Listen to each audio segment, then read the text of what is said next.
your home. Ang Radyo Maria ay tumatawid papawid sa 99.7 FM Tarlac, 101.5 FM Cagayan, at 102.1 FM Isabela. Ang Radyo Maria ay kasapi ng World Family of Radio Maria, Catholic Media Network, at kapisanan ng mga broadcasters sa Pilipinas. Welcome and be part of the Radio Maria family. Inihahandog ng Radyo Maria at ng Commission on Youth ng Diocese ng San Jose Nueva Ecija ang programang Yucat on Air. So let's join our hands and sing aloud. Let's show the world, let's show them how. That the only way to make the world as one is to follow the way of love. I wish that all the wars would end. Maligayang pakikinig po sa inyong lahat. Ito po ang programang Yucat on Air na sumasahing papawid mula dito sa Commission on Social Communications ng Diocese ng San Jose Nueva Ecija. At inyo pong napakikinggan live sa 99.7 FM Tarlac, 101.5 FM Cagayan at 102.1 FM Isabela. Tayo rin po ay napapanood via live streaming sa www.dioceseofsanjose.org at syempre sa Facebook account ng ating programa sa Yucat Study Group at facebook.com. Ito po ang inyong Kuya Richard, ang inyong kayukat ngayong oras na ito. At kasama pa rin natin Isang maligayang pakikinig po sa lahat ng ating masugid na taga-subaybay dito sa ating programang Yucat on Air. Ako pa rin po si Kuya Jomar. Si Ate Jo po ulit. Siyempre, si Ate Neneng po, muli babalik. Kuya Manny po. Ayan, at masayang talakayin to Kuya Jomar kasi ang dami natin ngayon. At talagang kayo rin yung last week, ano? Kaya mamaya sa ating pagbabalik tanaw, siguradong fresh na fresh pa ito sa inyo yung mga talakayan noong nakaraang Biyernes. So bago tayo magpatuloy sa ating programa, tayo muna ay mananalangin at pangungunahan tayo sa ating panalangin ni Ate Neneng.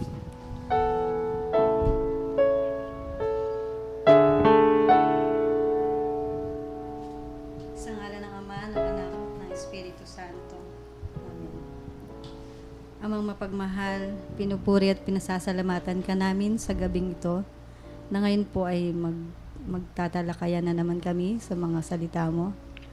Panginoon, patnubayan po kami sa gabing ito. At hinihiling din po namin ang pagpapatnubay niyo po sa aming mga mahal sa buhay. At gayon din po sa mga lahat ng nakikinig na biyayaan niyo pa po sila. Panginoon, salamat po sa buhay, sa lahat ng mga blessings na binibigay niyo sa amin. At Panginoon, amin po itinataas sa inyo ang gabing ito. Ito lamang po ang aming samot dalangin sa ngalan ni Kristo ang aming Panginoon. Amen. Sa ngalan ng Ama, ng Anak, at ng Espiritu Santo. Amen.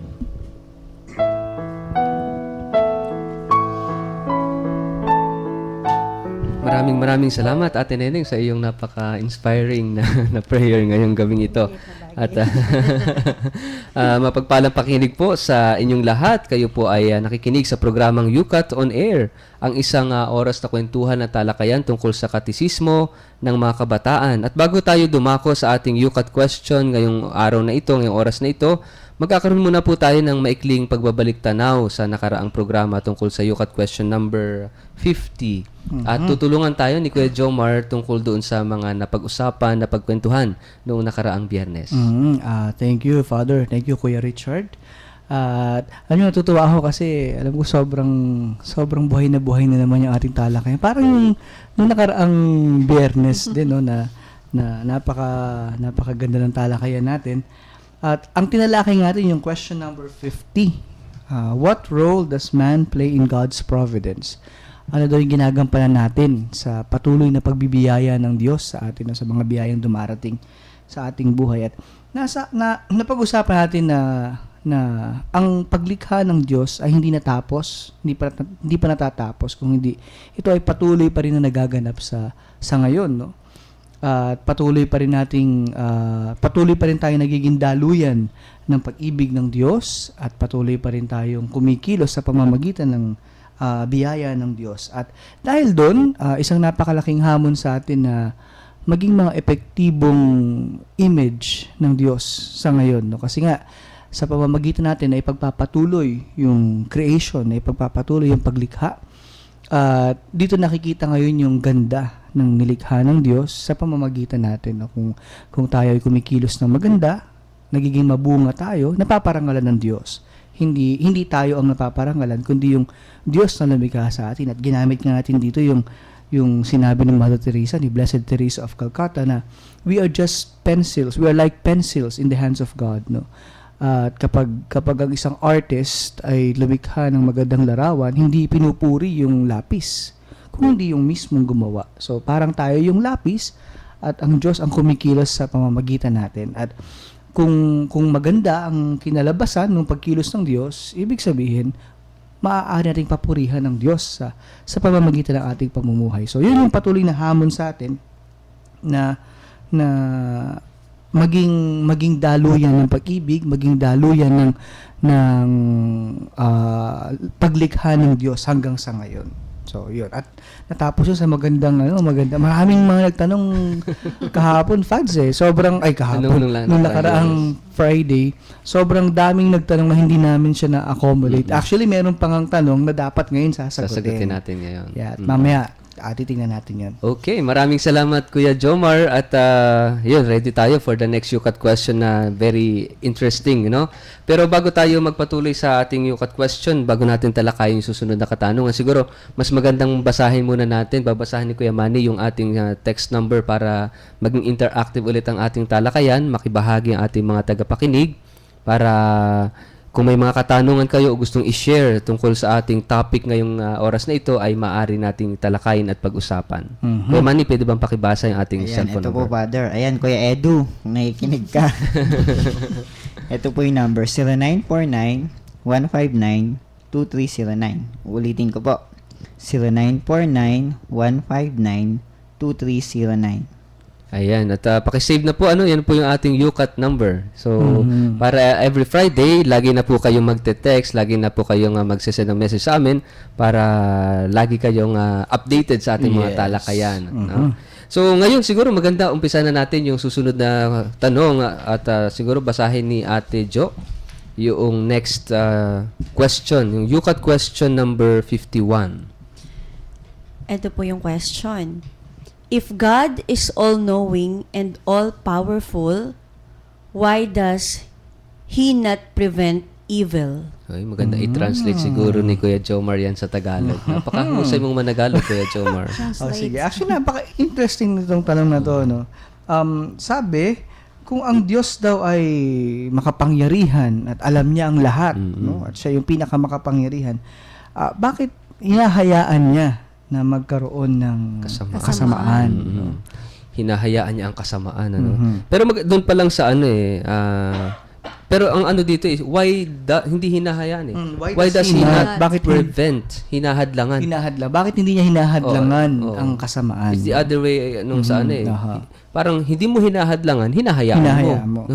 Parang, ang tanong ulit dito, kasi we are doon sa part na pagkilala sa Diyos doon sa what we believe, at sino yung pinaniniwalaan natin. Parang tinatanong dito, kung ating titingnan, anong klaseng Diyos siya? What kind of God is He, At Kuya Manny, pwede mong pakibasa yung sagot doon sa ating UCAT question. Ayan, ito po yung sagot ng UCAT. God allows evil only so as to make something better result from it. Sabi po ni St. Thomas Aquinas. Pero medyo medyo kung titingnan natin, yun lang ba ang dahilan? Kuya Jomar, God allows evil only so as to make something better result from it. So ang Diyos ay after sa result. Ibang, imagine kung titingnan mo, ngayon balitang-balita yung napanood ko minsan sa YouTube, yung pinupugutan ng ulo, yung mga grabe, as in buhay pa pupugutan mo para kang nagpupugot ng manok. No? Sabi ko, kung i-apply natin yung sagot ni Thomas Aquinas dito, it's crazy, kahangalan. Kasi God allows evil, hayaan mo yun just to, ano yung something better result from that, kung titingnan natin. Kaya yung during World War I and World War II, talagang ang daming reactions. Yeah. Marami nag-declare that God is dead, there is no God because of what they saw. Dahil doon sa kanilang naranasan. Kasi, paano mo nang paniniwalaan si Santo Tomas dito na when you are into it, no? Yung mismo karanasan na ganoon, no? Kaya, pero siguro, may magandang paliwanag dito. Tingnan natin kasi, yun pa lang yung unang sagot Tingnan natin kung anong paliwanag dito ng Yukat. Siguro, Kuya Jomar, pwede mo pang pakibasa. Ito yung mas malalim na paliwanag, no, dun sa nasabi ni St. Thomas Aquinas. Evil in the world is an obscure and painful mystery. Even the crucified asked his Father, "My God, why have you forsaken me?" Much about it is incomprehensible. One thing, though, we know for sure.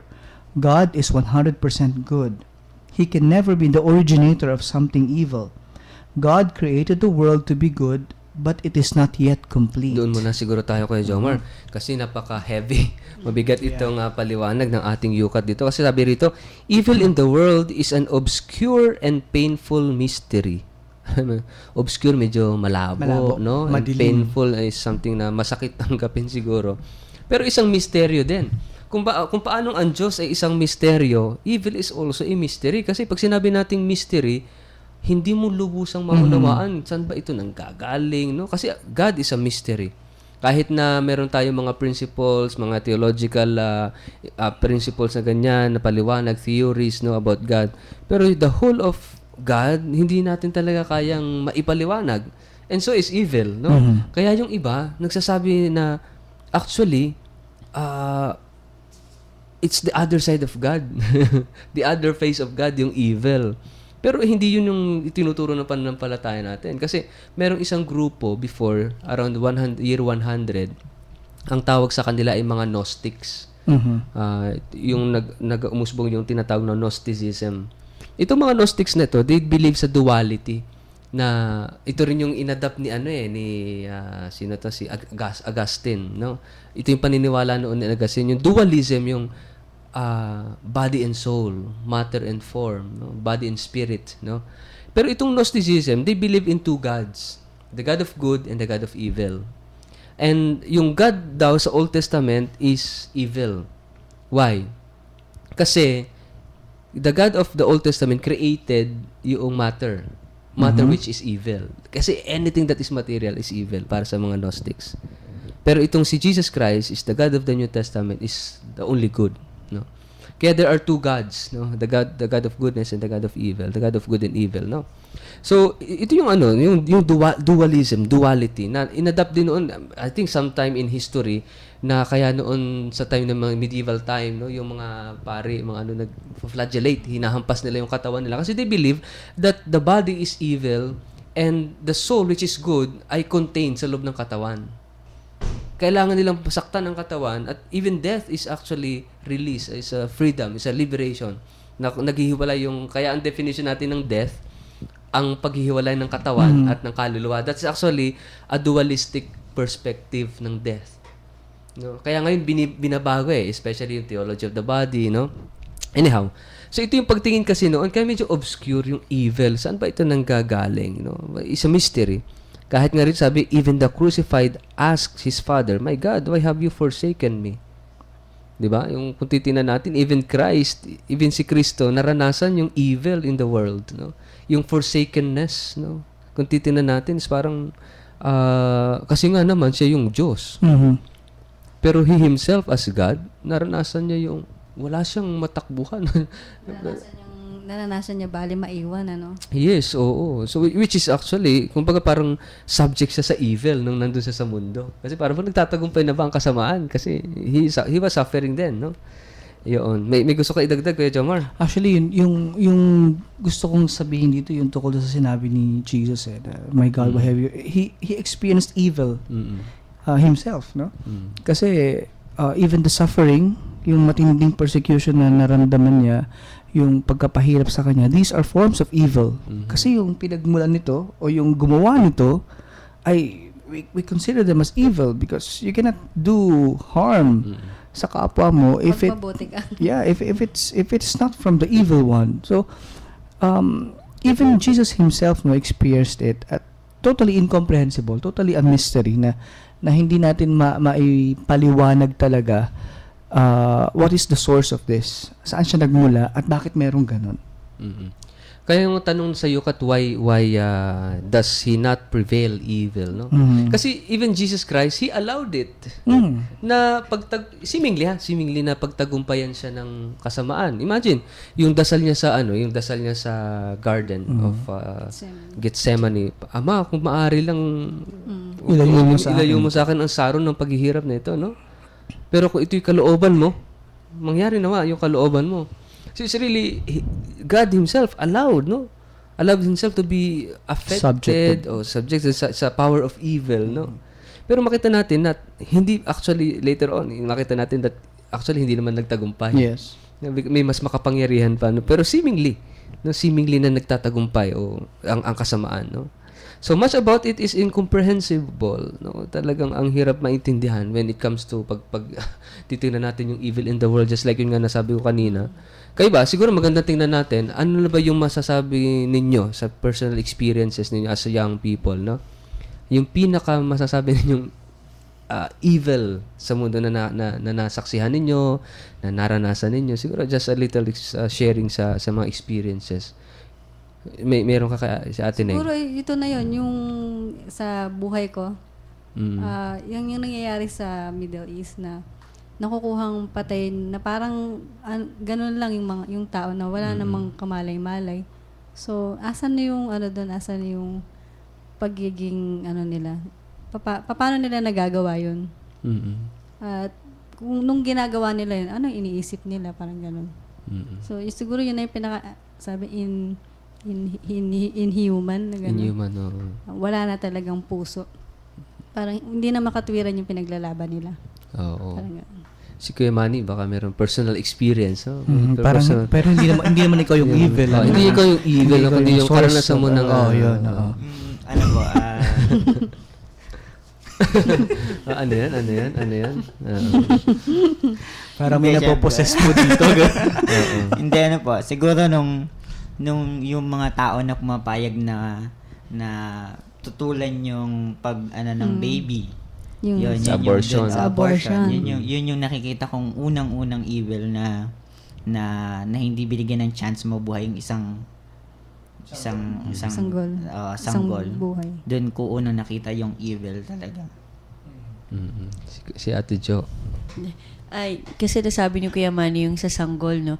Meron ako na napanood. Siguro ito yung pinaka-latest sa parang hindi ko talaga siya parang hindi ko makayang medyo yung nabagbag talaga yung sanggol pa lang yung 1-year-old na ni-rape.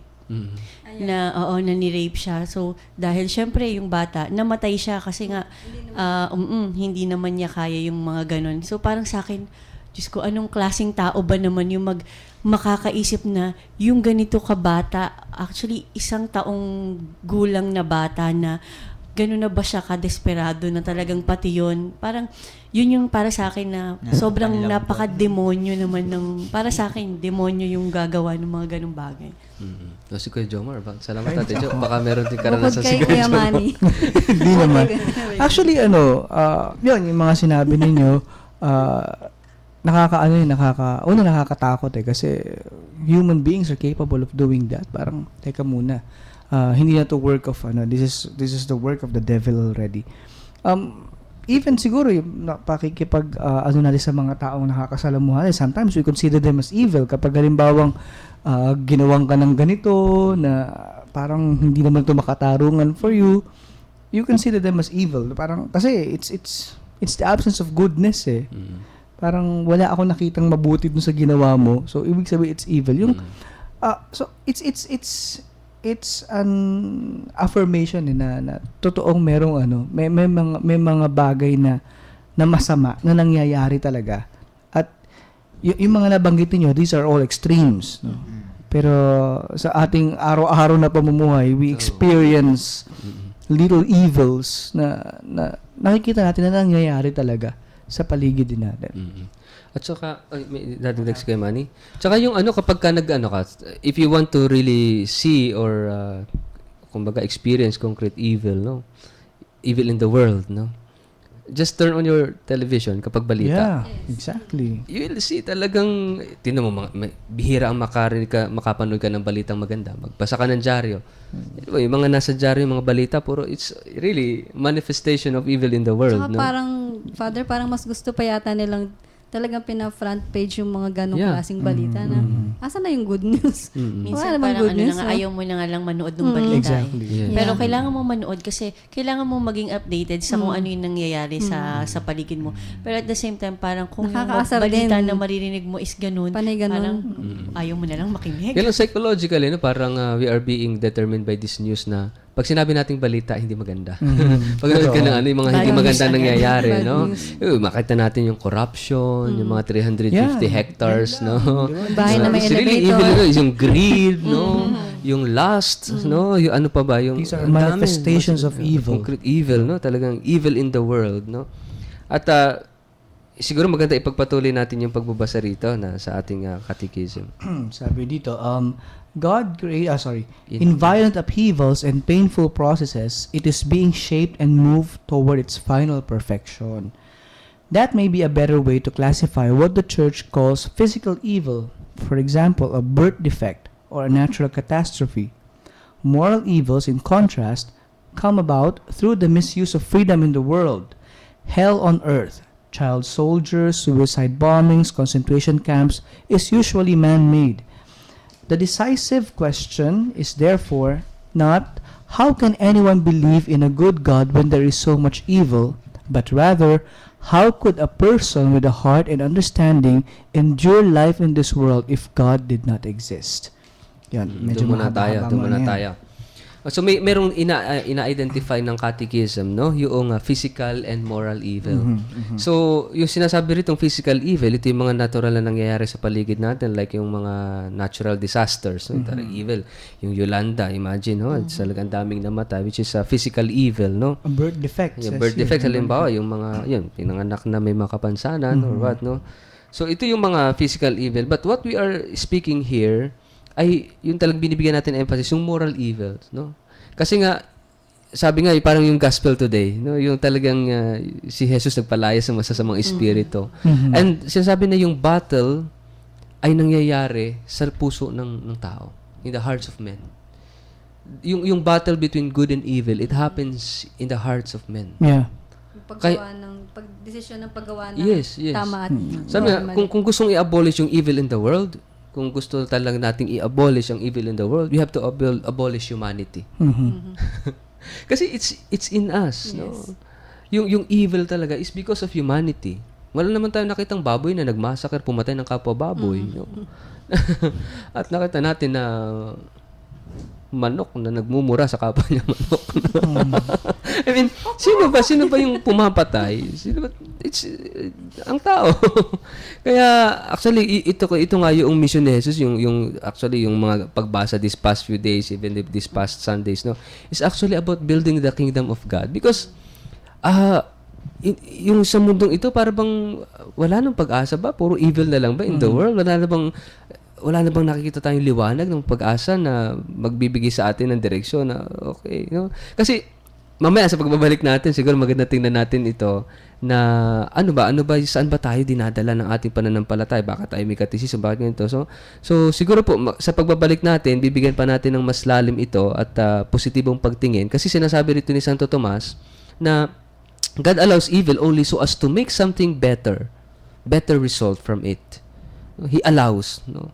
Kaya ano ba yung better result na sinasabi rito? Mamaya sa pagbabalik natin po, wag kayong aalis at try natin sagutin itong concern na ito. Pero bago po yan, babasahin po ulit ni Kuya Manny yung ating cellphone number para po makapag-text pa rin kayo at makibahagi sa ating talakayan. Ayan, ito po ulit.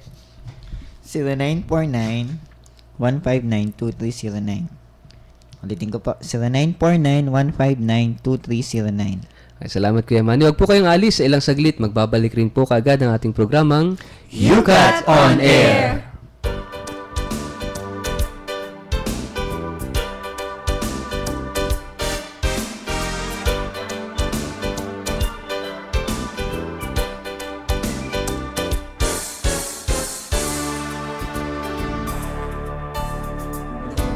Nag-iisa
Hindi naman. Nagbabalik po ang programang Yukat on Air. Ito pong muli ang inyong Kuya Richard. Kasama pa rin po si Kuya Jomar. Ate Jo? Siyempre, si Ate Neneng. Kuya Manny po. Ayan, at pagpapatuloy natin ang ating talakayan. Kanina napakaganda ng ating talakayan kasi ito tumutukoy, bakit nga ba hinahayaan ng Diyos o bakit hindi niya pinipigilan yung kasamaan sa mundo? At yung sagot ni Santo Tomas, medyo ako personally, hindi ako masaya. Hindi ka natuwa. Kasi God allows evil only so as to make something better result. Kawawa naman tayo. Ano ba yung pinag-experimentohan lang ba tayo ng Diyos para titingnan natin kung may magandang mangyayari. Okay, bigyan mo natin ng evil Anong ito. magiging conclusion after, di Oo. ba? Kaya, Kung ako naman, ayoko naman akong pag-experimentohan kung may magandang Yes. di ba? So, pero may tingnan natin. explanation. May explanation naman naman kasi wag masyado tayong reactive. True. Oo. At sabi nga rito, even kasi ang sabi kanina natin, even God, no, allowed himself to be subjected doon sa evil, sa power of evil. Pero nakita natin na hindi yun yung hindi evil yung may last say, yung may last word. At nakita natin na sabi nga si Jesus mismo nagtagumpay sa kasamaan at nakapagtagumpay niyan lahat pati kamatayan, no? And then in-identified ng ating catechism yung tinatawag na physical evil at saka moral evil. So yung physical evil, wala tayong magagawa. It's part of nature, no? Talaga minsan. And even yung halimbawa, yung physical defect, like halimbawa, pinanganak, minsan gawa rin ng minsan Man-made. man-made. yeah. O kaya naman, gawa din ng moral evil.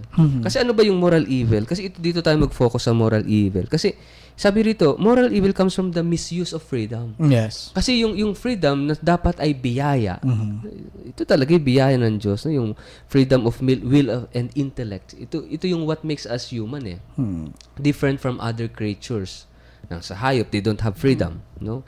What they have ay instinct. No? Pero tanging tao lamang binigyan itong tinatawag na spiritual faculties, yung freedom of will and intellect. Kalayaan ng kalooban at ng yung talino, ng galing, no? At ito nga, kaya lang, sa halip na maging biyaya, naging kaparusahan because of the misuse of it. It's misuse and abuse, no? Dalawa yun Misuse and abuse of freedom. At sabi nga rito, hell on earth yung impyerno nararanasan natin dito sa mundo. Like yung gera, yung digmaan, yun yan yung sinasabi natin sa sa Middle East. Hindi lang yan, pati rito even here in our country. Ang daming mga kasamaan na nangingibabaw. Corruption talagang, imagine, nakakalula. Sabi nga, minsan nag-usap kami, kasi nag-apostolate tayo sa bilangguan, ang daming nakulong doon at hindi na nakalabas kasi nagnako ng ganitong amount. 200 Yung pesos. iba pa nga 200 pesos. hindi pa hinuli lang pero wala pang wala pa talaga Pero napatunayan. imagine itong mga nasa gobyerno, milyon ang ninanako pero hindi nakukulong. Tama. Nahuli naman, Father. Ha? Nahuli naman. Nahuli lang pero tingnan mo, naka-aircon. naka-aircon ng kulungan. Yes. Oh? Diba? That's The irony. pure evil. No, titinan natin talaga nakakainis. Yung kabalintunaan ng di ba? Pero maganda yung tanong ng Yukat dito kasi sabi rito, how can anyone believe in a good God when there is so much evil in the world? Kasi sinasabi natin that God is good, God is good, God is good. All the time. Yes, at pero paano nga naman tayo maniniwala sa isang Diyos na mabuti kung we are surrounded with so much evil in the world, Pero hindi raw ito yung tanong dapat sabi rito. But rather, how could a person with a heart and understanding endure life in this world if God did not exist? Yun yung magandang tanong tugon doon. How could a person, maganda siguro Tagalogin mo ito, Kuya Jomar, para mas ramdam. Interpreter. Yes, Yukat Filipino. Sabi dito, paano daw ang isang taong mayroong puso at pangunawa ay mapagtitiisan ang mundong ito kung walang Diyos? Kasi napapaligiran tayo ng kademonyohan, ng kasamaan. How are we able to endure if God is not there? Kasi mahina lang tayo yun yung isa sa mga nature ng tao, yung weakness talaga, yung kahinaan, na kapag wala ang Diyos sa buhay mo, you will just fall down. At magandang pag-isipan natin na even though there is so much evil in the world, hindi pa rin yan yung katapusan God does not leave us, katulad ng sinabi sa banal na kasulatan, he will never leave us orphans, Hindi niya tayo hahayaan na mapagwagian ng kasamaan, kundi he is always there, kasama natin. Actually, sinabi nga ni San Pablo, nagtagumpay na si Jesus Kaya lang hindi natin matanggap-tanggap kasi we see so much evil in the world. Kaya yung sinasabi nating victory ni Kristo sa krus, ang hirap tanggapin, pero that is the truth, At siguro maganda tingnan natin, ipagpatuloy natin yung sabi ng katisismo. At pwede mo bang basahin Christ's death? Ito. Christ's death and resurrection show us that evil did not have the first word, nor does it have the last. God made absolute good result from the worst evil. We believe that in the last judgment, God will put an end to all injustice. In the life of the world to come, evil no longer has any place and suffering ends. At kailan pa ito? Di ba yun lang siguro? Para sa isang hindi nauunawaan ito, ay kailan ito mangyayari? Hindi pa pwede ngayon na? Yung matapos yung evil ngayon? Sabi, hindi That's the reality. That is the truth. As long as we live. Sabi nga, hanggat may tao, may evil. Yes. Kasi nga, nasa sa puso ng tao yung evil Infected tayo ng sin, ng evil. Kaya ang gumagawa naman ng evil ay tao. So as long as there is humanity, there will always be evil. Pero merong napakagandang sentence dito na sinabi na, in violent upheavals and painful processes, it is being shaped and moved towards its final perfection. So, parang, even though we experience pain and evil, we are still looking forward to this final perfection. Yun nga yung sinabi kanina ni Ate Ning, doon sa sagot mo na, at the last judgment, kung saan ibibigay na ng Diyos ang reward sa atin, evil no longer has any place in that. So in the new heaven, in the new earth, there is no more suffering, there is no more evil, there is no more crying, there is no more sorrow. Instead, we live with God. We live in His glory. We live in His presence, and that is the ultimate reward that we can get. So, yung sinasabi rito nga, yung sinasabing sa last judgment, no? Sabi, in the life of the world to come, evil no longer has any place and suffering ends, no? Ito, sa usaping, ang tawag dito, eschatology, eschaton, which is the end time, no? Magandang tingnan din natin ito, na yung eschaton, yung eschatology, yung end time, hindi ito nangyayari sa wakas ng panahon. Kasi meron kami kasabihan sa theology na tinatawag na protology is eschatology. Protology is the beginning, is the same as the end. Actually, we already experience ngayon nag-uusap tayo, yung eschaton, yung end time. Part na ito ng end time. Na mahirap unawain, ano? Kasi sa theological. Pero ang sinasabi rito, kasi nga, di ba pag nagdasal ka ang Ama namin, mangyari nawa yung kaharian mo dito sa lupa para nang sa langit. Nangyayari na ngayon. Kasi yung sinasabi natin tagumpay ni Jesus sa kasamaan, nangyari na eh. And we are already enjoying it. Pero sabi nga, already and not yet. Nagtagumpay na, pero hindi pa ganap. Why? Kasi there is still freedom sa atin. As long as there is still freedom, hindi pa magkakaroon ng kaganapan. Pero, paano masabing nangyari na? Punta tayo sa on the personal basis. Yung personal, kaya kanina tinatanong ko, yung personal experience mo with evil. Kasi tayo, in one way or another, we experience evil. The effect of sin. Sabi natin, hindi na tayo magkakasala. And yet, nakita natin yung sarili natin, paulit-ulit na nagkakasala. And sometimes we have these favorite sins, no? Paboritong kasalanan. Yun ang iyon. Siguro pag mangungumpisal ka, yun ang iyon ikukumpisal mo. Pag lapit mo sa alam ko na ikukumpisal mo, yan na naman. O kaya nagsasalita ka pala, Father, Neng, ikaw ba yan? Mangumpisal na ba sa Manny? Hindi pa eh. No? I mean, ang punto natin dito, ang punto natin dito is, kahit tayo, hindi natin tinitin yung napakalalim na effect of sin. But in one way or another, we have these experiences of sin. At makita natin na kahit, ang sinasabi ritong tagumpay, yung even no longer has any place, no, sa atin, is kahit paulit-ulit kang nagkakasala, yung pag-ibig ng Diyos sa'yo will never change. Hindi na mababago yun. Yung pagmamahal sa'yo ng Diyos, ibig sabihin ba, nagkasala ka, hindi ka na mahal ng Diyos? O kaya medyo mabigat ang kasalanan mo, hindi ka na mahal ng Diyos. Magaan ang kasalanan mo, kaya medyo mahal ka pa ng Diyos. May degree ba yung pag-ibig ng Diyos sa atin? No. It's always strong and it's always constant. Hindi nagbabago, hindi nasisira, hindi nawawala. It's always constant. No? Kaya, ang sinasabi rito, wala nang yung evil, no? Walang last say yung evil in the world. Kaya nga ang ano nito, kung titingnan natin sa isang mas malawakang pagtingin, yung proseso, it's part of the process, yung perfection. Nakita natin, sabi natin sa yung Big Bang Theory, pagsabog, kung titingnan natin, si really evil, no? Destruction. Pero from that destruction came about a new reality. So after this evil in the world, after these experiences of evil, there will have a new reality. Para bang phoenix, alam mo yung phoenix? From old, no? It burns itself and then from ashes comes out a new. Resurrects, yeah. There is a resurrection. Kaya nga, ang challenge itong question na to, yung evil in the world, is we have to see evil in the eyes of faith. Kasi pagka ginamit natin yung mata ng pananampalataya, even evil becomes something beautiful. Yes. Actually, we can actually say it parallel dun sa the powerlessness of Good Friday was a prerequisite to the resurrection. Yung sinasabi sa Easter Vigil, oh happy fault. Yes. Oh happy sin of Adam. Yes. Because of this fault, because of the sin of Adam, comes the Savior, yung tagapagligtas. Actually, nagkaroon talaga ng meaning lahat yan, even evil in the world, because of Christ. Yeah. Kasi napagtagumpay niya, sabi niya, He descended into hell.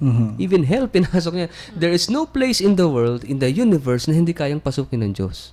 Even hell. No? Actually, when He descended into hell, He opened the gates of heaven for us. Sabi doon. That's our faith. No? When Christ died, He actually opened the gates of heaven para makapasok tayong lahat. Yeah. Kaya totoo yung sinasabi ni Santo Tomas. Actually, in the end, totoo yung sinabi ni St. Thomas Aquinas. God allows evil only so as to make something better result from it. Para bang nagpipaint ka, that in order to, kumbaga, mangibabaw yung gusto mong palabasin, there must have a dark background. Yes. Kung halimbawa, may painting tayo dito sa loob ng room, no? Mahalaga yung background para lumitaw kung ano yung gusto mong palabasin. The shades, no, napakahalaga. At makita natin, really, God is an artist. No? That He allows evil. He doesn't prevent evil to happen. Para mangibabaw. At ano yung gusto niya mangibabaw? That He is good. That He is loving. That He is full of mercy. That He is full of compassion. And despite evil in the world, hindi nababago yun. God remains. No? At siguro maganda rin bago natin tapusin yung ating talakayan, no, na although evil is real and present, siguro we do not allow ourselves to be subject to it, no, kasi anyway we have our free will, no, we have the ability to choose between good and evil. God gave us that gift, no. Siguro magandang tingnan natin yung mga sarili natin. How often do I make myself subject to evil? O how often do I make myself be the evil one sa kapwa ko? Magandang tingnan natin kasi totoo na it's a mystery, no, incomprehensible. Pero sometimes we ourselves become the evil one, no? In small ways or in big ways, no. Siguro maganda tingnan natin yun na mapag-isipan nating mabuti na dapat ang nangingibabaw pa rin sa akin ay yung kabutihan. Kasi hindi mo mai-reflect ang Diyos sa sarili mo kung walang kabutihan kang naipapakita. Or you allow yourself to be the subject of evil or become the evil one himself.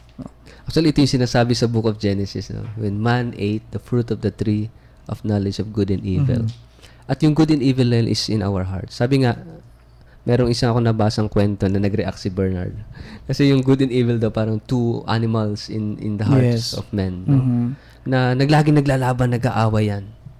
There's always battle in the hearts of men. Pero sino ang tanong sino yung nagwawagi? Yes. Who are you Sabi feeding? doon kung sino yung pinakakain mo. So, it's up to us If you feed your heart with much evil, itong pumupuno sa puso mo, it will come out. No? Kaya nga sabi natin kaya ang tao bakit may masamang tao?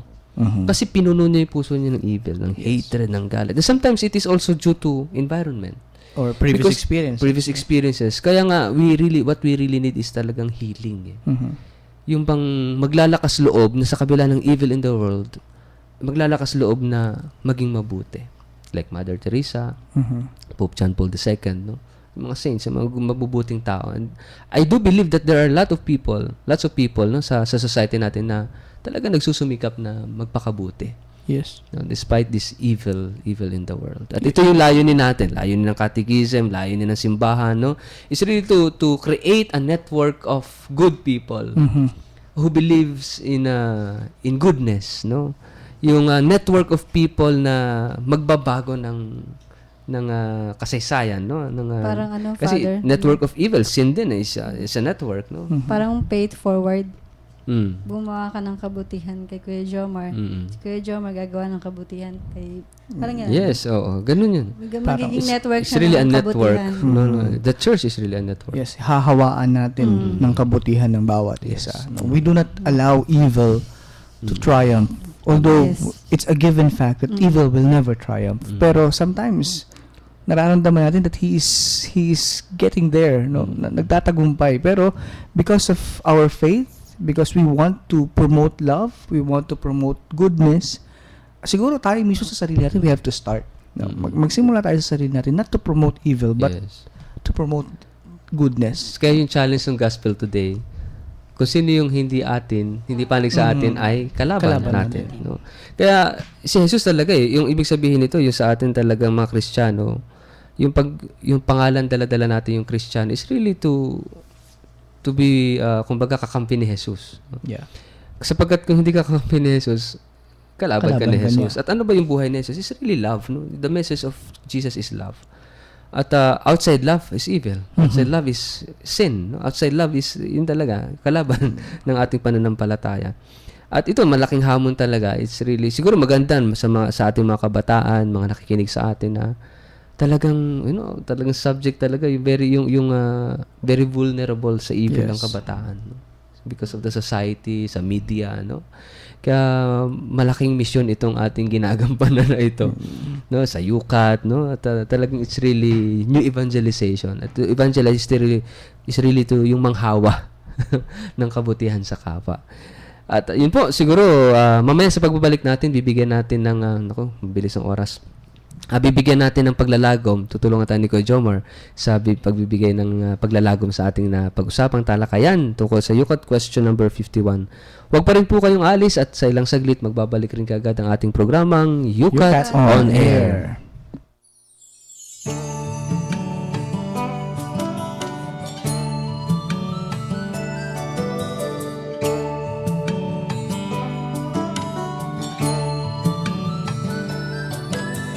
Nais kong mabuhay sa isang panahon, kagampan ng langit at lupa'y sagana. Sa isang panahon, sugat ay bulaklak nating pipitasin. Sa dibdib na wagas, may buhay ang awit, may pintigang tula.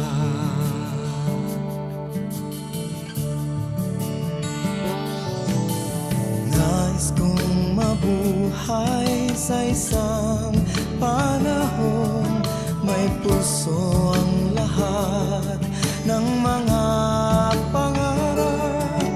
Sa isang panahon, ang mga hiraya ay magbibinhiri. Lupa'y may pagas, may punong malabay, ang diwang malaya.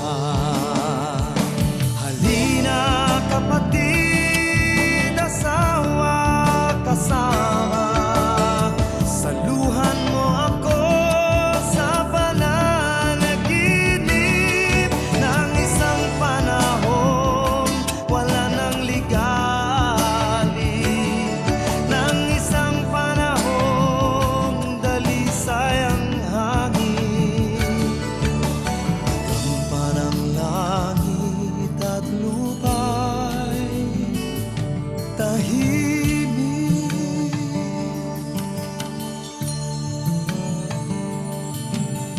Nais kong mabuhay sa isang panahon, may handog na supling ang pakikibaka, sampagitay kwintas, sa dulo ng digma, liriw ang pulbura, balang musika, at giting ang pusod ng ating hininga. Halina kapatid, asawa, kasama, saluhan mo ako sa panaginip ng isang panahon, wala nang ligali, ng isang panahon, dalisay ang hangin, kagampan ng langit at lupa'y tahimik. Tayo nang mabuhay sa isang panahon, may handog na supling ang pakikibaka, sampagitay kwintas, sa dulo ng digma, liriw ang pulbura, balang musika, giting ang pusod ng ating hininga.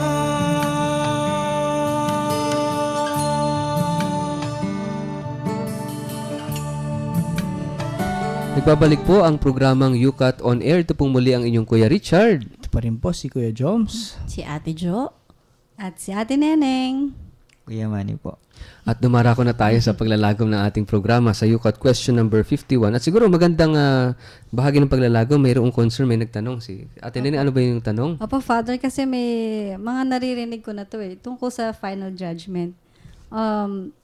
May sinasabi kasi na pag namatay ka na, yun na yung tutuusin ka na ng Diyos, yun na yung judgment mo. Mm-mm. So, ano po ba yung say doon? Oo. Yung binibigyan emphasis ng ating simbahan, especially ng ating katisismo, yung tinatawag na particular and final judgment, no? At yung particular judgment, ito yung kamatayan ng tao. Wherein we are face to face with God, we will be judged. Yung ginawa nating mga kamalian, mga pagkukulang, kasalanan, no? At yun nga, sinasabi may heaven, hell, purgatory daw, no? At pero if you are going to see this from the vantage point of God as full of mercy and compassion, slow to anger, no? Makita natin na there's always hope. Maliban na lang na talaga yung tao ay piniling maging masama. Kasi may mga ganun tao eh. Pero kung dahil sa human weaknesses na may mga kasalanan tayo, palagay ko, hindi naman ganun kasama ang Diyos, no? Para bang namumulis na pag nagkasala ka, parusa ka agad, no? Kulong agad Hindi, no? kaya nga meron tayong purgatory. Purgatory is actually an expression of God's loving mercy. Yes. No? To cleanse us, no? Talagang pagpasok natin sa Kanya, sa kaharian ng langit, ay lahat karapat dapat tayo malinis, no? Nagbayad puri, no? Pero yung parurusahan kagad, may impyerno, no? I think, I beg to disagree with that, no? Pero yung sinasabing final judgment, sa wakas ng panahon, yung i-judge, yung huhusga ng Diyos, ay the evil in the world itself. Yun yung i-condemn niya. Ibig sabihin talagang total abolition of hell, of evil in the world, no? Sa huling araw, kapag namatay na yung kahuli-hulihang tao sa mundo. Kasi sabi nga natin kanina, as long as there is humanity, there is a human person in the world, there will always have evil in the world. Kasi it's in the hearts of men. Kaya nga talagang napakahalaga ng formation of the heart. Paghubog ng puso, talagang patatagin yung kabutihan sa puso ng tao. Actually, in-affirm yun doon sa last sentence nung sagot dito na, in the life of the world to come, evil no longer has any place and suffering ends. Yun yung sinabi ni Father Richard na during the last judgment, total abolition of evil. Kasi wala na siyang lugar eh. Wala na siyang lugar. And hell. And hell. Hell will be abolished. No? Actually, yung hell talaga hindi magtatagal yan. Kasi imagine, lahat sila nagbabangayan. Magpapatayan yung mga yan sa impyerno. And actually, even purgatory will cease to exist. Yes. During Kasi the no final need judgment. for Purgatory because all of us. Yun yung ating, that's what we are looking forward to. No? Na a life with God, a life in the world to come. Kaya gustong-gusto ko yung yung definition ng kingdom of God. Kasi ito yung vision. Kumbaga si Jesus nung nagpunta, meron siyang vision, mission. And the vision is the kingdom of God. At yung kingdom of God na yun, yung lahat tayo, pangarap ni Jesus, na lahat tayo makarating doon sa kingdom of God, sa paghahari ng Diyos. At itong kingdom of God na ito, ay yung paghahari ng pag-ibig, yung kagandahang loob ng Diyos. Kasi nga, sa mundo, ay hindi lang kalooban ng Diyos ang nangyayari, no? Kaya nga sabi na kapag dinadasal natin yung Ama namin na sana sa mundong ito mangyari yung kaharian, maghari ang Diyos dito sa lupa kagaya ng sa langit. At iyon ay posible kapag nandun yung pagmamahal natin, pagmamahala, no? Pagkakaisa. Kaya nga ito inumpisa na Jesus already, no? Yung kingdom of God is already nandito na. Kasi meron ipinunla na yung binhi ng pag-ibig sa puso. Yes. Pero not yet kasi we need to let it grow. Parang in the process pa lang tayo. Parang nagsabog ng binhi, may tumubong mabuti at may tumubong masama. So darating ang panahon, ihihiwalay yung damo doon sa talagang trigo. So ito yung judgment, ito yung pinag-uusapan natin dito, that in the end time, ihusgahan ng Diyos yung kasamaan at ititira yung kabutihan. So, mahihiwalay yung kambing sa tupa.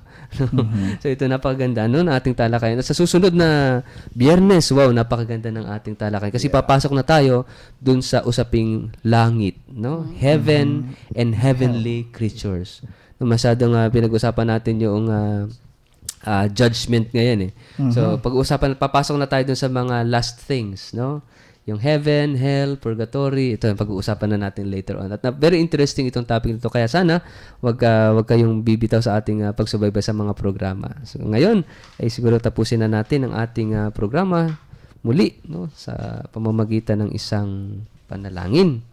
At samahan po ninyo kami sa pagdarasal at pangunahan po tayo ni Kuya Jomar.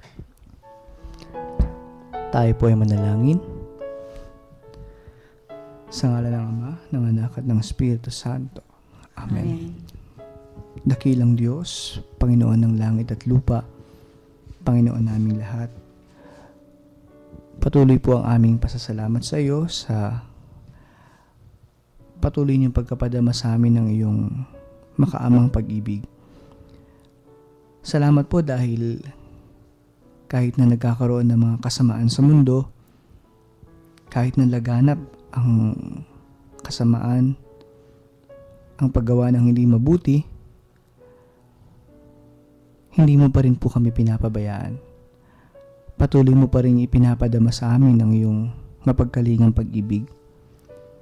Sa gitna po ng aming mga kahinaan bilang mga tao, patuloy mo kaming inuunawa, patuloy mo kaming pinagbibigyan, at higit sa lahat patuloy mo kaming minamahal. Alam namin na hindi po kailanman magtatagumpay ang kasamaan sa kabutihan, subalit patuloy po ninyo kaming samahan sa aming paglalakbay at sa aming pagharap sa marami pang mga kasamaan na dadating sa buhay namin. Huwag po ninyo kaming pababayaan at hayaan po ninyo na ang inyong mga kamay ang gumabay sa amin upang magampanan namin ng tama, upang magawa namin ng mabuti at naaayon sa iyong banal na kalooban. Pagpalain mo, Panginoon, ang lahat ng mga nakikinig sa aming programa, lalong-lalo na po ang mga kabataan na uhaw sa iyong banal na salita at uhaw sa pangunawa sa mga bagay na banal. Patuloy po ninyong tulungan kami na palaganapin ang katisismo sa lahat ng mga kabataan, sa higit pang maraming mga kabataan, upang lalo pa po kaming maraming maakay na kabataan patungo sa iyo. Ikaw po ang pinagmumulan ng lahat. Ikaw ang pinagmumulan ng lahat ng kabutihan. Kaya patuloy po ninyo kaming pagpalain at basbasan. Hinihiling namin ito sa pangalan ni Kristo ang aming Panginoon. Amen. Amen. Sa ngalan ng Ama, ng Anak at ng Espiritu Santo. Amen.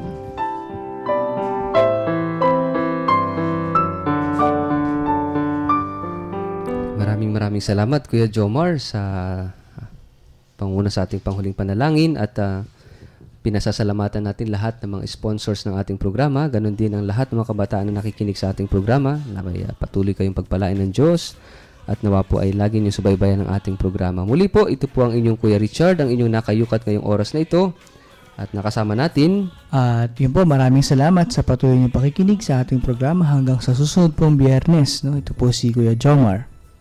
Si Ate Jo po, maraming salamat po muli sa inyong pakikinig. At magandang gabi po sa ating lahat. Si Ate Neneng po, sa muli po. Ayan, Kuya Manny po. Ay, pahabol daw. Si Ate Kambal, yung kambal natin sa Gimba. Siyempre, hindi. Kambal. Ate Tsaka si Kuya Josie, Edu. tsaka si Kuya Edu na nag-text.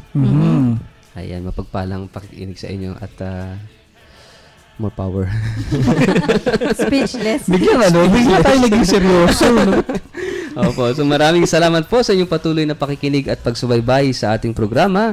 Hanggang sa susunod pong Biyernes, magkayukatan pong muli tayo.